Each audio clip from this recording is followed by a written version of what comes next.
गुज़िश्ता रोज़ north Karachi अंडा मोड़ के करीब डाकुओं की फायरिंग से जाँ बहक होने वाले जमात इस्लामी के दीरीना कारकुन सैयद हामिद अली की नमाज जनाजा के मौके पर अमीर जमात इस्लामी कराची हाफिज नईमुर रहमान ने कहा कि थानों की मर्जी के बगैर जुर्म नहीं पनप सकता। अगर कोई अच्छा SHO भी हो थाने में तो वो भी कुछ नहीं कर सकता, इसलिए कि ये पूरा नेटवर्क है करप्शन का। जो लोग इनको मुसल्लत करते हैं वो सबसे बड़े जिम्मेदार हैं तबाही के, इसलिए अब आवाम को निकलना पड़ेगा। जब पूरे इंतखाब की बिसात लपेट कर अपनी मर्जी के लोगों को मुसल्लत कर दिया जाएगा तो ये लोग संभालेंगे जिनका ट्रैक रिकॉर्ड भत्तों, कत्ल, डाका, करप्शन और लूट मार का है।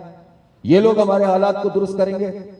इसलिए जो लोग भी इन लोगों को, इन दहशतगर्दों को पूरा मैंडेट गलत तरीके से, नाजायज तरीके से हवाले कर रहे हैं, दुनिया और आखिरत में तबाह होंगे, ये लोग बर्बाद होंगे। पूरी कौम कि राय के खिलाफ जिन लोगों को मुसल्लत किया गया ये पनपेंगे नहीं। अवाम का फर्ज ये बनता है कि अब हम सब इन हालात में खामोश न रहें, अपनी आवाज उठाएं। हाफिज नईमुर रहमान का कहना था कि हम अपने बाजारों में और मोहल्लों में नौजवानों को असलहा देंगे और अपना तहफ़्फ़ुज़ फिर खुद करेंगे। हमें कहते हैं कि कानून हाथ में ना लें, तो जिसके हाथ में कानून है वो कानून नाफिज क्यों नहीं करते? वो डाकुओं की सरपरस्ती क्यों कर रहे हैं? हमें गैर महफूज क्यों बनाया हुआ है? जो लोग इनको मुसल्लत करते हैं वो सबसे बड़े जिम्मेदार हैं। जो सिस्टम को मुसल्लत करते हैं वो सबसे बड़े जिम्मेदार हैं तबाही और बर्बादी के। इसलिए अवाम को निकलना पड़ेगा।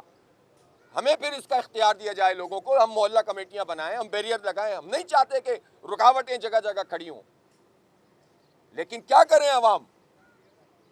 हम अपने बाजारों में और अपने मोहल्लों में अपने नौजवानों को फिर असले के लाइसेंस दें, उनकी कमेटियां बनाएं और अपना तहफ़्फ़ुज़ खुद करें फिर डाकुओं से।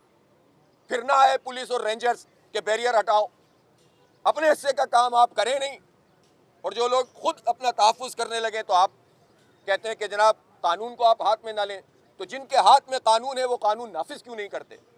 वो डाकुओं की सरपरस्ती क्यों कर रहे हैं? हाफिज नईमुर रहमान ने मजीद कहा कि हमें मसला बताएं, हम ताउन करेंगे। हमारे टैक्स से तमाम इदारे चलते हैं और हम ही गैर महफूज हैं तो ये नहीं होगा। कॉस्मेटिक किस्म के इकदाम से काम नहीं चलेगा। उन्होंने मुतालबा किया कि जो कराची का रिहायशी है उसे कराची पुलिस में तरजीह मिलनी चाहिए। जो बात आवाम को करनी है वो हुक्मरान करते हैं। मेट्रो 1 न्यूज़, हर पल की खबर।